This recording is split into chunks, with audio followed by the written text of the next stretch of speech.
Hello everyone, my name is Vipin and I am your Java instructor throughout the course.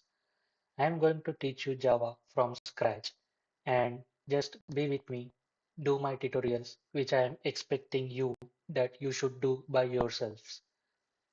So let's dive in. Why Java? So there are three main reasons for that. One is speed, security and high performance. Who should learn Java?